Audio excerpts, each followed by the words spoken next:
Gandalf calló, mirando en el este por encima del pórtico, los picos lejanos de las montañas nubladas en cuyas grandes raíces el peligro del mundo había estado oculto tanto tiempo. Suspiró. Me equivoqué entonces, dijo. Me dejé acunar por las palabras de Saruman el sabio, pero yo tenía que haber averiguado antes, y el peligro sería menor. Todos nos equivocamos, dijo Elrond. Y si no hubiese sido por tu vigilancia, quizá las tinieblas ya habrían caído sobre nosotros. Pero continúa. Desde el principio tuve malos presentimientos a pesar de las supuestas evidencias, dijo Gandalf, y quise saber cómo había llegado esta cosa a Gollum y cuánto tiempo la había tenido consigo. Monté pues una guardia pensando que no tardaría en salir de las tinieblas en busca de su tesoro. Salió, pero consiguió escapar, y no pudimos encontrarlo. Después descuidé el asunto y me contenté con observar y esperar como hemos hecho demasiado a menudo. Pasó el tiempo y trajo muchas preocupaciones y al fin mis dudas despertaron y se encontraron convertidas en miedo. ¿De dónde venía el anillo del Hobbit? Y si mi miedo estaba justificado, ¿qué haríamos entonces? Había que decidirse, pero no le hablé de mis temores a nadie, sabiendo qué peligroso podía ser un susurro intempestivo si llegaba a oídos equivocados. En el curso de las largas guerras con la Torre Oscura, la traición ha sido nuestro mayor enemigo. Eso fue hace 17 años. Muy pronto advertí que espías de toda clase, aun bestias y pájaros, se habían reunido alrededor de la comarca, y mis temores crecieron. Pedí ayuda a los Dúnedain, que doblaron la guardia, y abrí mi corazón a Aragorn, el heredero de Isildur. Y yo, dijo Aragorn, aconsejé que diéramos caza a Gollum, aunque fuera demasiado tarde. Y como parecía justo que el heredero de Isildur reparara la falta de Isildur, acompañé a Gandalf en la larga y desesperanzada persecución. Luego Gandalf contó cómo habían explorado de extremo a extremo las tierras ásperas, hasta las mismas montañas de sombra y las defensas de Mordor. Allí nos llegaron rumores de Gollum y supusimos que vivía en las lomas oscuras desde hacía tiempo, pero nunca lo encontramos y al fin me desesperé. Y esa misma desesperación me llevó a pensar en una prueba que podía hacer innecesario ir en busca de Gollum. El anillo mismo podía decir si era el único. Recordé unas palabras que había oído en el concilio, palabras de Saruman a las que no había prestado mucha atención en aquel entonces. Las oí ahora claramente en mi corazón. Los 9, los 7 y los 3, nos dijo, tienen todos una gema propia, no el único. Es redondo y sin adornos como si fuese de menor importancia, pero el hacedor del anillo le grabó unas marcas que quizá las gentes versadas aún podrían ver y leer. No nos dijo qué eran esas marcas. ¿Quién podía saberlo? El hacedor. Y Saruman, por mayor que fuera su ciencia, debía de haber una fuente. ¿En qué mano, exceptuando a Sauron, había estado esta cosa antes que se perdiera? Solo en la mano de Isildur. Junto con este pensamiento, abandoné la caza y pasé rápidamente a Gondor. En otras épocas los miembros de mi orden eran bien recibidos allí, pero sobre todo Saruman, que fue durante mucho tiempo huésped de los señores de la ciudad. El señor Denethor me recibió más fríamente que en aquella época, y me permitió de mala gana que buscara en el montón de pergaminos y libros. Si en verdad solo buscas, como dices, registros de días antiguos y de los comienzos de la ciudad, lee, me dijo. Para mí, lo que fue es menos oscuro que lo que viene, y esa es mi preocupación. Pero a no ser que tu ciencia supere a la de Saruman, que estudió aquí mucho tiempo, no encontrarás nada que no me sea conocido, pues soy maestro del saber en esta ciudad. Así dijo Denethor, y sin embargo hay allí en sus archivos muchos documentos que ya pocos son capaces de leer, ni siquiera los maestros, pues la escritura y la lengua se han vuelto oscuras para los hombres más recientes. Y a ti te digo, Boromir, encontrarás en Minas Tirith un pergamino de la mano misma de Isildur que nadie ha leído desde la caída de los reyes, excepto Saruman y yo. Pues Isildur no se retiró directamente de la guerra en Mordor, como han dicho algunos. Algunos en el norte, quizás, interrumpió Boromir. Todos saben en Gondor que primero fue a Minas Anor, y allí habitó un tiempo con su sobrino Meneldil, instruyéndolo antes de encomendarle el reinado del sur. En ese tiempo plantó allí el último retoño del árbol blanco, en memoria de su hermano. Pero en ese tiempo escribió también este pergamino, dijo Gandalf, y eso no se recuerda en Gondor, parece, pues el pergamino se refiere al anillo, y ahí ha escrito Isildur. El gran anillo pasará a ser ahora una herencia del reino del norte, pero los documentos sobre él serán dejados en Gondor, donde también viven los herederos de Elendil, para el tiempo en que el recuerdo de estos importantes asuntos pudiera debilitarse. Luego de estas palabras, Isildur describe el anillo, tal como lo encontró. Estaba caliente cuando lo tomé, caliente como una brasa, y me quemé la mano, tanto que dudo que pueda librarme alguna vez de ese dolor. Sin embargo, se ha enfriado mientras escribo y parece que se encogiera, aunque sin perder belleza ni forma. Ya la inscripción que lleva el anillo que al principio era clara como una llama, se ha borrado y ahora apenas puede leerse. Los caracteres son élficos, de Eregion, pues no hay letras en Mordor para un trabajo tan delicado, pero el lenguaje me es desconocido. Pienso que se trata de una lengua del país tenebroso, pues es grosera y bárbara. Ignoro qué mal anuncia, pero la he copiado aquí, para que no caiga en el olvido. El anillo perdió, quizás, el calor de la mano de Sauron, que era negra y sin embargo ardía como el fuego, y así Gil-galad fue destruido. Quizás, si el oro se calentara de nuevo, la escritura reaparecería, pero por mi parte no me arriesgaré a dañarlo. De todas las obras de Sauron, la única hermosa. Me es muy preciado, aunque lo he obtenido con mucho dolor.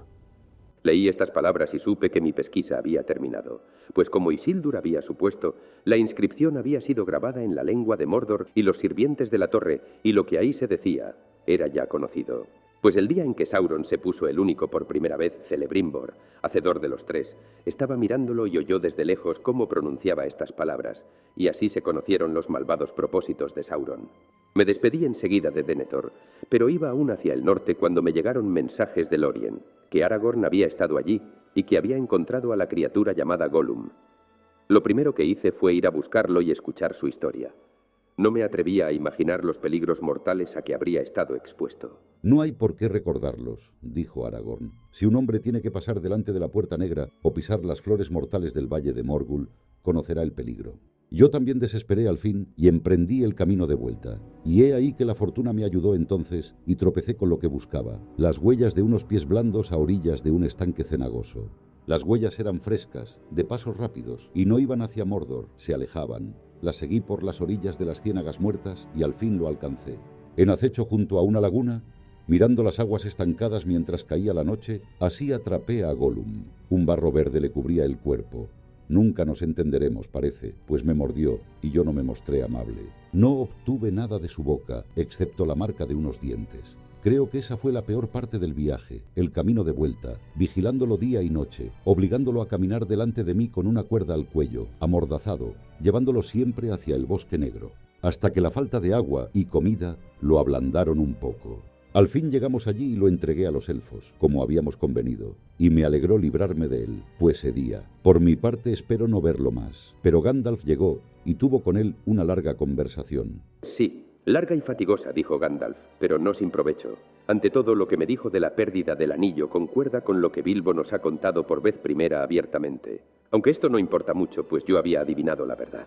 Pero me enteré entonces de que el anillo de Gollum procedía del río Grande, cerca de los Campos Gladios. Y me enteré también de que lo tenía desde hacía tanto tiempo, que habían pasado ya varias generaciones de la pequeña especie de Gollum. El poder del anillo le había alargado la vida más allá de lo normal, y solo los grandes anillos tienen ese poder. Y si esto no es prueba suficiente, Galdor, hay otra de la que ya he hablado. En este mismo anillo que habéis visto ante vosotros, redondo y sin adornos, las letras a las que se refiere Isildur pueden todavía leerse, si uno se atreve a poner un rato al fuego esta cosa de oro. Así lo hice y esto he leído.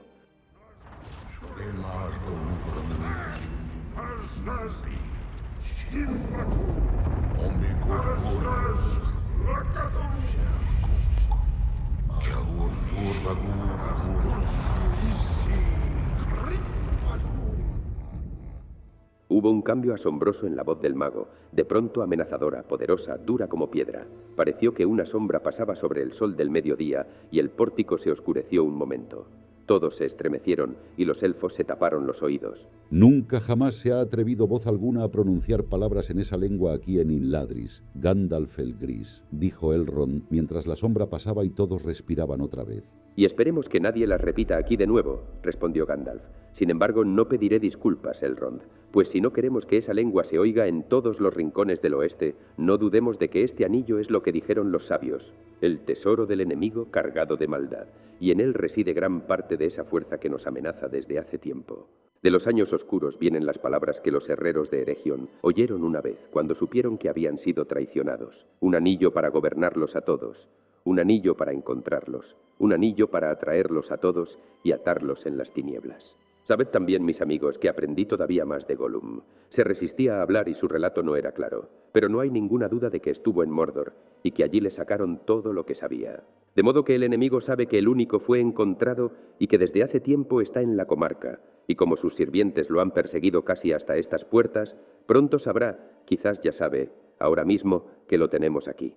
Todos callaron un rato, hasta que al fin Boromir habló. Una criatura pequeña es este Gollum, dijiste. Pequeña, pero muy dañina.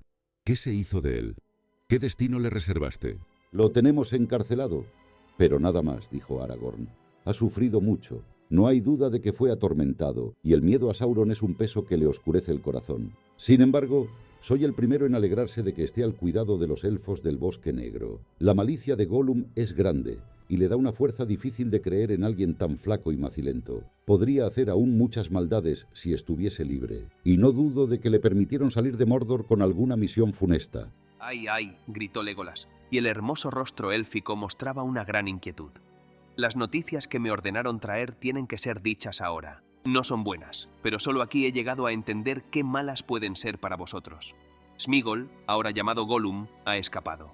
¿Escapado?, gritó Aragorn. Malas noticias en verdad.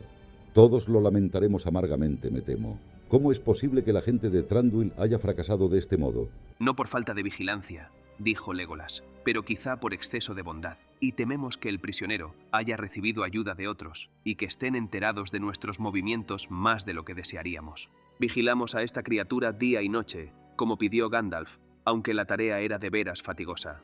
Pero según Gandalf, había alguna posibilidad de que Gollum llegara a curarse, y no nos pareció bien tenerlo encerrado todo el tiempo en un calabozo subterráneo, donde recaería en los pensamientos negros de siempre. En los días de buen tiempo llevábamos a Gollum a los bosques y había allí un árbol alto muy separado de los otros al que le gustaba subir. A menudo le permitíamos que trepara a las ramas más elevadas, donde el viento soplaba libremente, pero montábamos guardia al pie. Un día se negó a bajar, y los guardias no tuvieron ganas de ir a buscarlo. Gollum había aprendido a sostenerse con los pies tanto como con las manos, y los guardias se quedaron junto al árbol hasta muy entrada la noche. Esa misma noche de verano, a la sazón sin luna ni estrellas, los orcos cayeron de pronto sobre nosotros. Los rechazamos al cabo de un tiempo. Eran muchos y feroces, pero venían de las montañas y no estaban acostumbrados a los bosques. Cuando la lucha terminó, descubrimos que Gollum había desaparecido y que habían matado o apresado a los guardias. Nos pareció evidente entonces que el propósito del ataque había sido liberar a Gollum y que él lo sabía de antemano. ¿Cómo habrán urdido todo esto? No pudimos entenderlo, pero Gollum es astuto y los espías del enemigo muy numerosos. Las criaturas tenebrosas que fueron ahuyentadas el año de la caída del dragón han vuelto en mayor número, y el Bosque Negro es de nuevo un sitio nefasto, fuera de los límites del reino. No hemos podido recapturar a Gollum. Le seguimos las huellas, entre las de muchos orcos, y vimos que se internaban profundamente en el bosque, hacia el sur. Pero poco después las perdimos, y no nos atrevimos a continuar la caza, pues ya estábamos muy cerca de Dol Guldur, que es todavía un sitio maléfico, y que evitamos siempre. Bueno, se ha ido, dijo Gandalf. No tenemos tiempo de buscarlo otra vez. Que haga lo que quiera, pero todavía puede desempeñar un papel que ni él ni Sauron han previsto.